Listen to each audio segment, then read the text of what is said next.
Greetings. तो आज का टॉपिक है उनके दिल की बातें, ठीक है। And we are going to do the reading for this kind of topic. तो चलो करते हैं शुरुआत। हमारे पास है सिर्फ दो ऑब्जेक्ट, पहला है fortune cookie and second is tarot, ठीक है। So let's connect. देखते हैं पहले फॉर्चून कुकी से हमें क्या रीडिंग मिलती है। करते हैं कार्ड्स की shuffling and here we go. चलो आ गया पहला कार्ड, शफल किया नहीं कि कार्ड आ गया। रिफ्लेक्शन, बहुत ही अच्छा है। फ्रेंडशिप्स इन योर लाइफ में come to an end, others could blossom and become stronger, ठीक है। क्या है इसका मतलब? इसका मतलब पॉजिटिव भी है, ओके। कोई इसका मतलब नेगेटिव मोस्टली ना ले। क्या इसका मतलब कि भाई कभी कभी जैसे कि मान लो कि दो लोग बहुत करीब आते हैं लेकिन शुरुआत एक फ्रेंडशिप से होती है, तो अगर किसी को इस लेवल के आगे बढ़ना है, प्यार का इजहार करना है, इकरार करना है, कहना है that I love you the most, तो फ्रेंडशिप को जो है वो कहीं ना कहीं छोड़ना पड़ेगा। वरना आपने ऐसे कई रिश्ते भी देखे होंगे कि जहाँ पे कोई सिर्फ फ्रेंड बन चुका है एंड फिर उसने वो फ्रेंडशिप ख़त्म कर दी, आगे नहीं बढ़ पाया, ओके। बिकॉज फिर वो एक्सेप्ट नहीं कर पाते कि I am also friend and I also love from the heart. तो वो चीज़ कहीं ना कहीं आज किसी के साथ हो सकती है, ओके।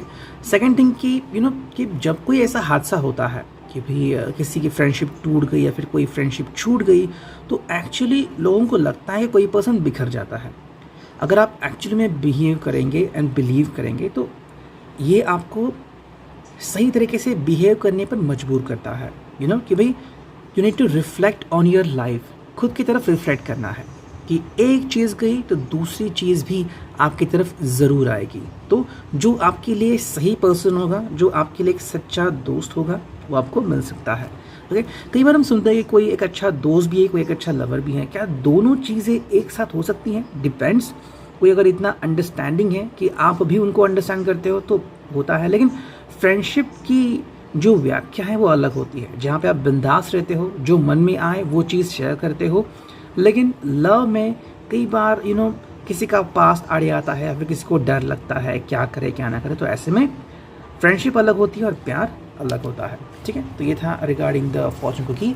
और अब देखते हैं टैरो से हमें क्या रीडिंग मिलती है। चलो देखते हैं क्या आता है रीडिंग। चलो पहला कार्ड तो आ गया and let's figure out some more cards, ठीक है। चलो हाँ, हमें कुछ कार्ड चुनने हैं। 1 2 3 4 5 एंड 6, ठीक। तो चलो 6 कार्ड तो आ चुके हैं। देखते हैं अब रीडिंग क्या आती है यहाँ पे, okay. So the first card over here as you can see, ये है the moon. So the moon का कार्ड यहाँ पे आ चुका है। पाइसेस का ये sign, what does it mean? ये ना कोई पर्सन जो है वो बहुत सोच रहा है या फिर सोचने की जो क्षमता है वो काफ़ी हद तक बढ़ गई है।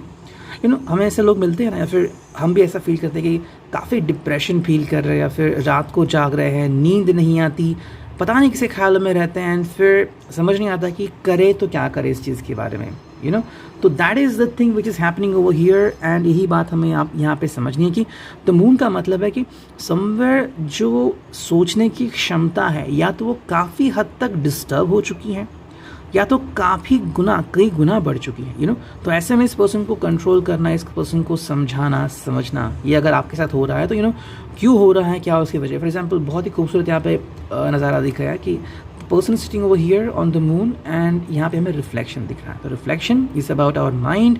हमारे सपने, हमारे ख्यालात यहाँ पर रिफ्लेक्ट होते हैं, लेकिन वो आधे अधूरे हैं, पूरे नहीं हैं।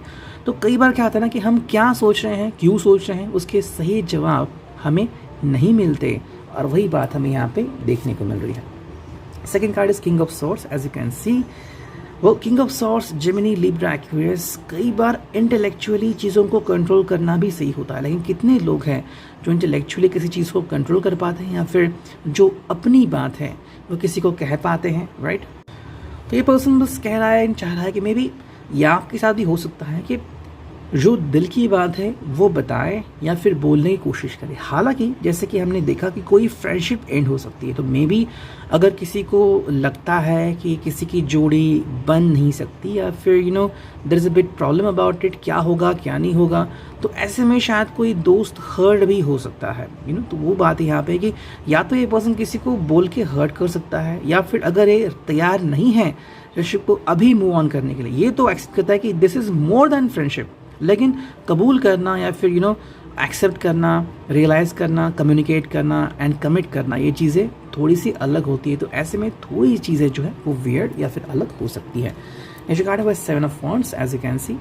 देखो कई बार हमें किसी चीज़ का पछतावा भी होता है, ये है एरीज लियो सैज। या फिर कई बार हम किसी चीज़ को छुपाने की भी कोशिश करते हैं, या फिर कई बार हमें लगता है कि ऐसा क्यों हो रहा है, क्या है इसके पीछे का मकसद। तो वो बात है यहाँ पे। देखो परिस्थितियाँ इंसान के तरफ जो बढ़ती हैं हम उनको कंट्रोल नहीं कर सकते। ओके, हाँ, जैसे ही परिस्थितियाँ आ जाए हम खुद को उसके अनुरूप ढाल ज़रूर सकते हैं। तो वही बात यहाँ पे हो रही है कि जैसे मैंने कहा कि शायद कुछ फ्रेंडशिप हैं वो अगर इनके आड़ी आ रही हैं, जैसे कि मान लो किसी ने प्लान बनाया है कि अब फ्रेंड्स के साथ घूमना है, और तभी अगर आपका कॉल आ गया कि आपके साथ जाना है, तो क्या वो प्रेफर करेगा, बीइंग विद फ्रेंड्स और बीइंग विद यू।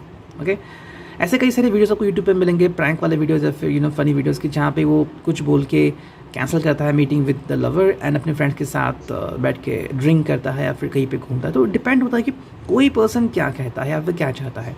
किसी के लिए कभी कभी फ्रेंडशिप बहुत मैटर करती है और किसी के लिए अपना प्यार। तो डिपेंड होता है कि ये पर्सन क्या सोचने पे मजबूर हो रहा है।